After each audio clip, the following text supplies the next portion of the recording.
susunod na linggo, mahal nating lahat at inaantay natin lahat ang kanyang paglabas at pag-uwi sa Pilipinas.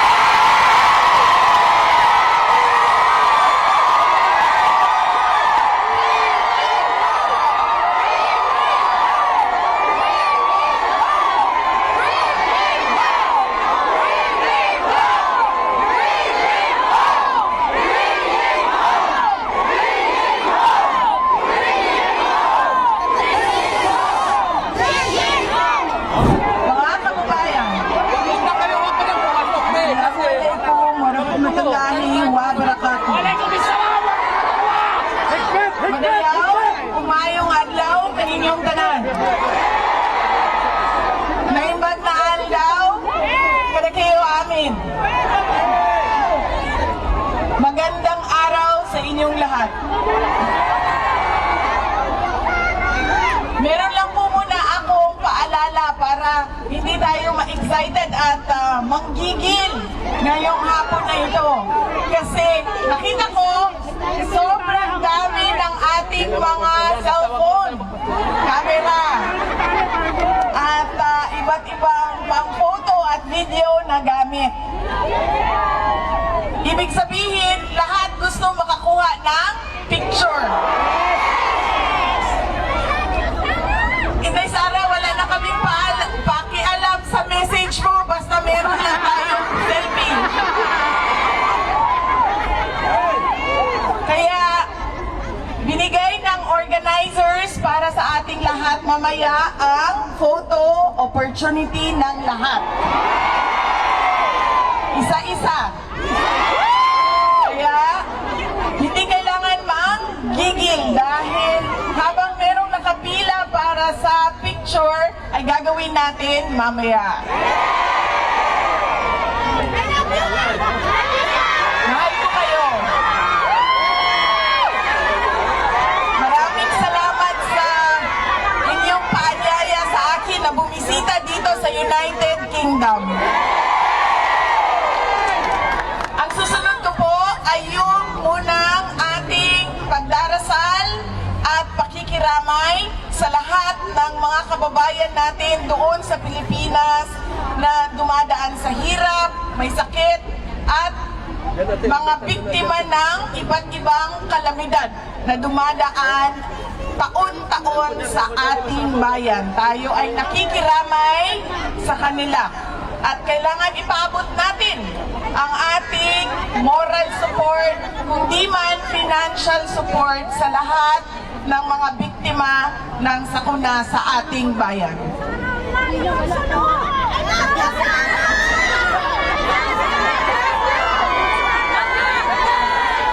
Maraming salamat, ma'am. Mahal ko din kayo.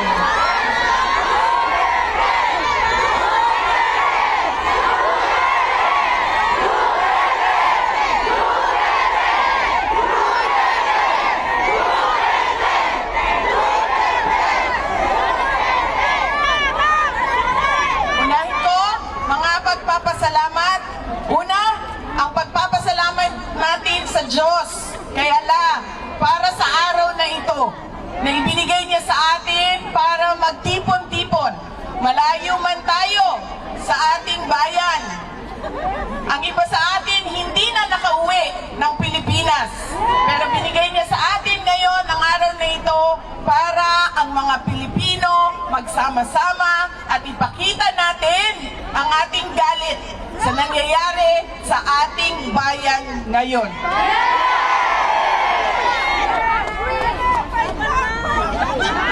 Ang susunod na pagpapasalamat ay syempre ang pagpapasalamat natin sa organizers natin at sa mga volunteers natin. Dahil kung hindi dahil sa kanilang preparation, sa kanilang organization, sa kanilang sistema, ay hindi natin magagawa ang ating programa ngayong hapon na ito. Kaya maraming salamat po sa itaas ang kamay mga volunteers, mga organizers. Maraming salamat sa inyo.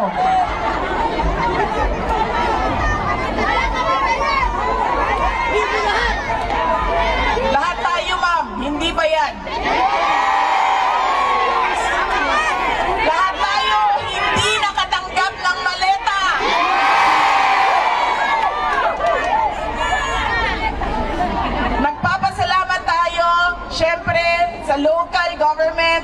unit ng London at sa UK government dahil pinayagan nila tayo na magtipon-tipon ngayong hapon na ito. Ang susunod na pagpapasalamat ay mula sa akin para sa inyong lahat. Marami ang nagbiyahe sa iba't iba at malalayong lugar ng United Kingdom. Maraming salamat. 4 na oras, 5 oras, 6 na oras na pagbabiyahe para lang makaabot dito ngayon. Meron ang nawala sa trabaho, nag-undertime, nag-absent, nawalan ng trabaho dahil hindi pumasok, hindi na natuloy ang biyahe, hindi na natuloy ang lakad dahil ibinigay ninyo ang oras ninyo para sa ating pagtitipon ngayong araw na ito. Maraming salamat sa inyong lahat.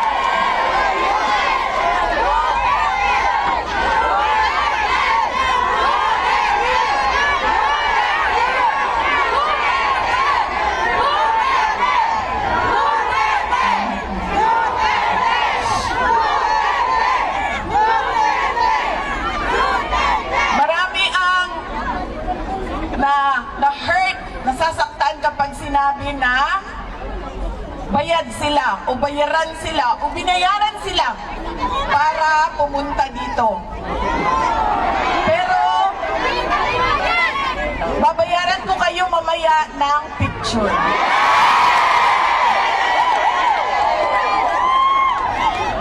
Yung picture na yan, walang priceless yan. Priceless. Ang susunod na pagpapasalamat ay mula po sa akin at sa aking mga kasamahan sa Office of the Vice President sa inyong patuloy na pagtitiwala at suporta sa amin. Kahit na hirap yung opisina namin at maraming batikos at paninira sa OVP. Mula sa aming lahat, maraming salamat sa inyong mga kababayan namin.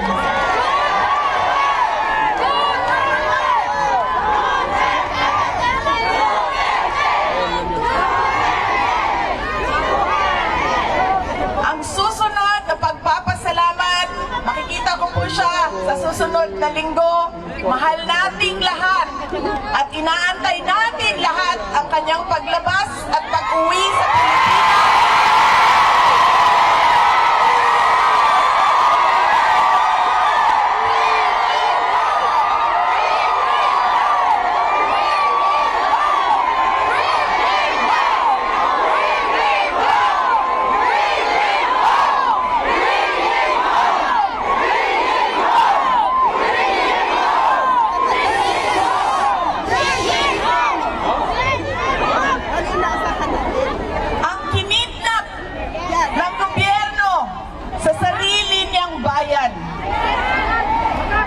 Lagi kapag kami ay nag-uusap, sinasabi niya na ipaabot sa inyong lahat ang kanyang pagpapasalamat, lalong-lalo na sa dasal ninyo na siya ay makabalik sa ating bayan. At ang kanyang pagpapasalamat sa patuloy ninyo na suporta sa kanya kahit hindi na siya Pangulo ng ating bayan. Dahil siya ang parating Pangulo ng ating mga puso. Pinapaabot niya lagi. Yes, ma'am. Hindi natin makakalimutan ang kanyang sakripisyo na ginawa para sa ating bayan. Pinapaabot niya ang pasalamat sa inyong lahat. Ang susunod na pagpapasalamat gikan sa amuang pamilya, ang pamilya Duterte.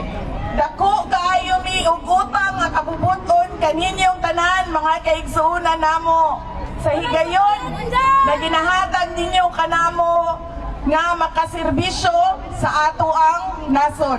Wala isa pa yan.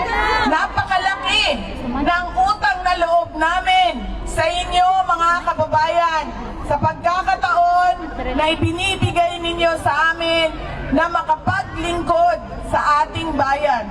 Alam ninyo, ang lakas ng pamilya namin hindi galing sa posisyon namin sa syudad ng Davao. Dahil sobrang dami sa ating mga Pilipino ang merong iba't ibang posisyon. Barangay Kapitan, Purok Chairman, Konsihal, mga buhaya, Mayor, Governor.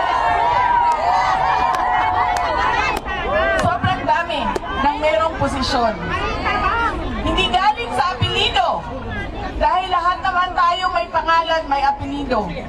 Ang totoong lakas namin ay galing sa inyo. Nakikita ninyo ito? Ang pagtitipon natin ngayong hapon na ito, ito ang lakas ng aming pamilya. Kaya nagpapasalamat kami sa inyong lahat dahil hindi ninyo kami iniiwan. Noong hindi pa Pangulo si President Duterte, nandiyan na yung suporta ninyo. Nung naging Pangulo siya, buong-buo ang suporta ng taong bayan. At ngayon, na walang-wala yung pamilya namin, ay nandyan pa rin kayo, mga kababayan namin. Maraming salamat sa inyong lahat. Maraming salamat kaninyong tanan. There you have it, ladies and gentlemen. The 15th Vice President of the Republic of the Philippines.